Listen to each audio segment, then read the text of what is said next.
Ctv3 News. 8 Paraiso Village residents charged after violent crash with police during traffic stop. A housekeeper charged with burglary following theft of over $19,000 in jewelry on first day of work. And Belize strengthens regional fight against the fusarium in sugarcane with the help of Mexico. These are some of the stories we have for you tonight in our newscast for Thursday, July 10th, 2025.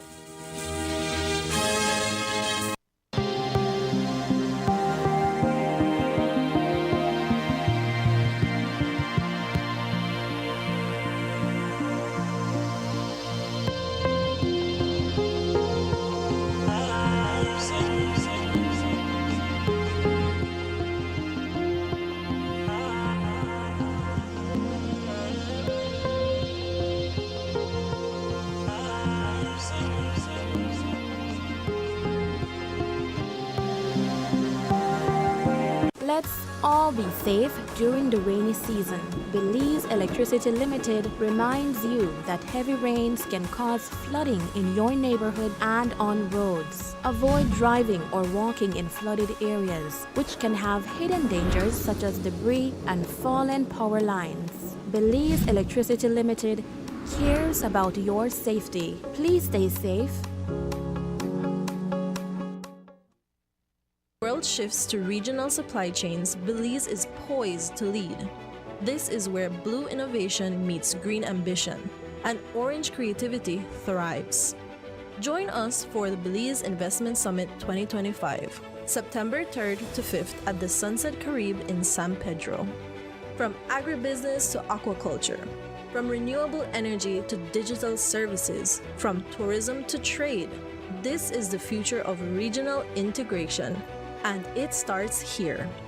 Whether you're returning home, expanding regionally, or entering new markets, Belize welcomes you. Why Belize? Why now? Belize Investment Summit 2025, Bridging Markets, Building Resilience, September 3rd to 5th at Sunset Carib, San Pedro. Visit investmentsummit.bz to register and be part of shaping the investment frontier.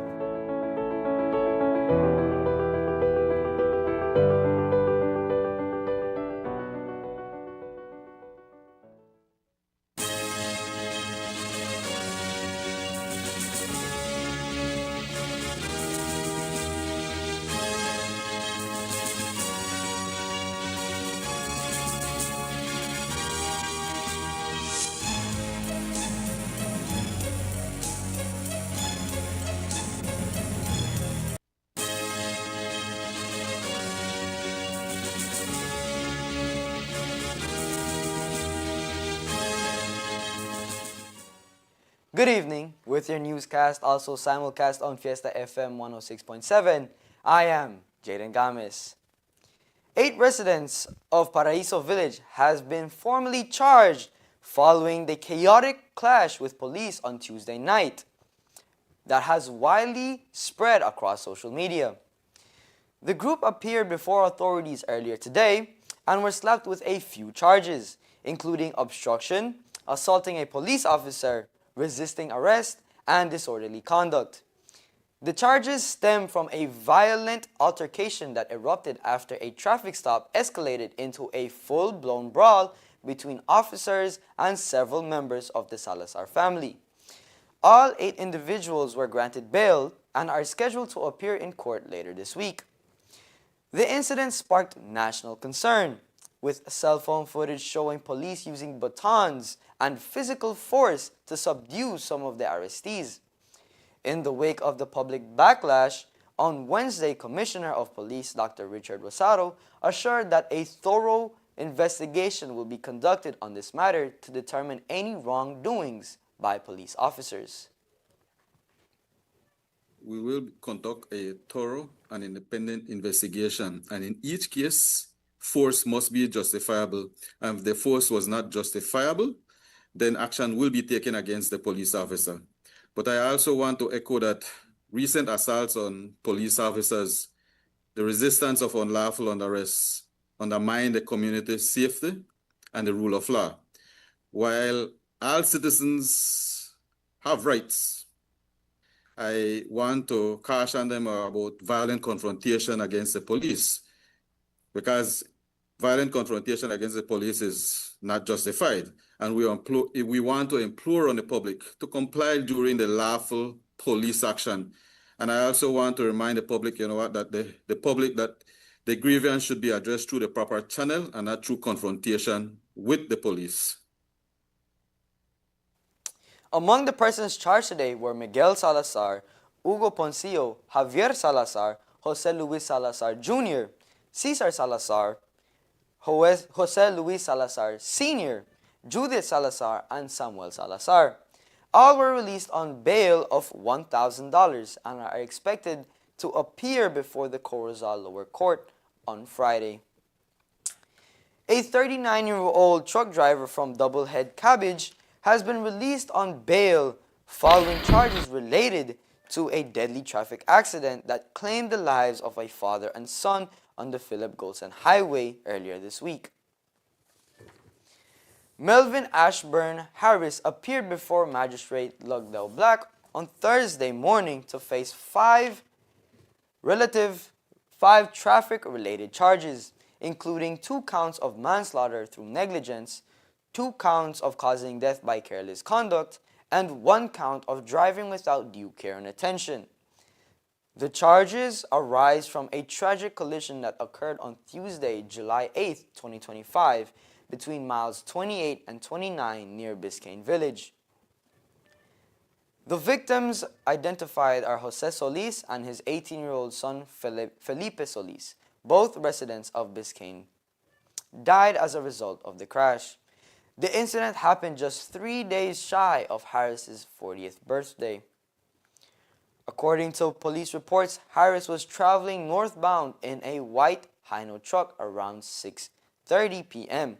when he reportedly swerved to avoid potholes, crossing into the opposite lane and striking a red ATK power motorcycle carrying the Solis family.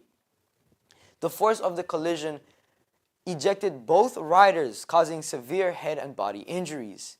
Jose Solis was pronounced dead at the scene at 11:15 p.m.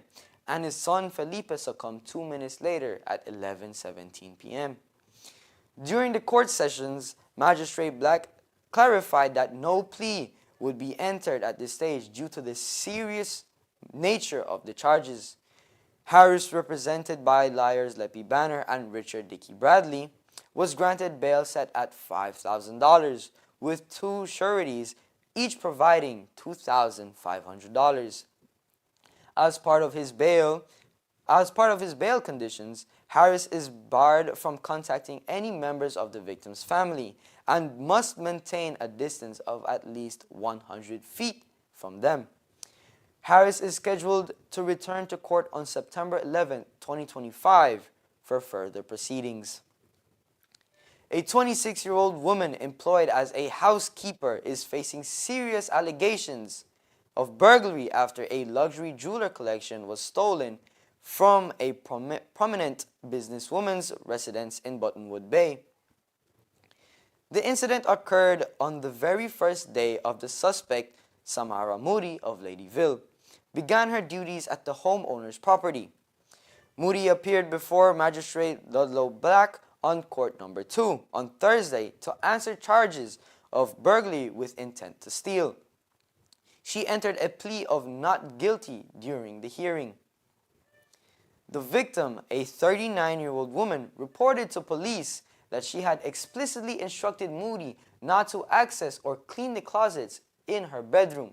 Despite these instructions, the homeowner later discovered her walk-in closet had been tampered with and that multiple value items had vanished. The stolen items include a diamond-encrusted gold bracelet valued at $6,000, a 14-karat gold rosary chain, a Gucci gold watch, a Michael Kors bracelet, and $700 in cash. The total estimated value of the stolen property is approximately $19,050. Police reports indicate that the burglary took place on Friday, June 20th, 2025, during Moody's initial cleaning visit. Surveillance footage reviewed by authorities showed only the homeowner and Moody entering and leaving the premises that day. Investigators found no evidence of forced entry. Moody reportedly surrendered herself to Ladyville police on Tuesday, July 8th, after a wanted bulletin was issued. During a recorded interview with officers, she allegedly made statements related to the incident, though she continues to maintain her innocence. Despite her plea, Moody was granted bail set at $2,000, subject to firm conditions. She is prohibited from contacting the homeowner or her family. She must stay at least 100 yards away from the complainant and is required to report to Ladyville Police Station every Friday between 6 a.m. and 6 p.m. Her court appearance is scheduled for September 4th, 2025. In an urgent response to the growing threat of fusarium in sugarcane crops, a high-level Belizean delegation included cane farmers, technicians, and senior officials from the Ministry of Agriculture, Food Security, and Enterprise, including Minister Jose May, traveled today to the neighboring Mexican state of Quintana Roo for a technical presentation and field visit focused on the management and control of the devastating fungus. The visit was organized by the Production and Sugarcane Quality Committee of Ingenio San Rafael de Pucte, a major sugar mill in southern Quintana Roo. Coordinated by the government of the state of Quintana Roo, the initiative aims to strengthen regional cooperation in addressing fusarium, a fungal disease that has already caused significant damage to cane fields in Mexico and is now affecting crops in northern Belize. The event featured presentations by leading Mexican plant pathologists and agriculture specialists who shared their findings and strategies on controlling the spread of the fungus. Belizean participants were briefed on disease identification, field management techniques, and resistant variety trials and biosecurity measures.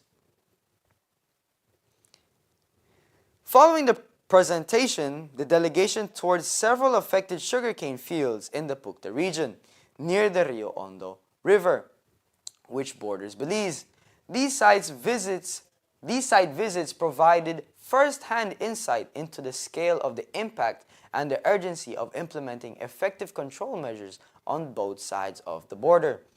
Today's technical visits falls directly in line with previous key strategies shared by the minister in previous conversations here at home on Belize's response to the ongoing fusarium threat.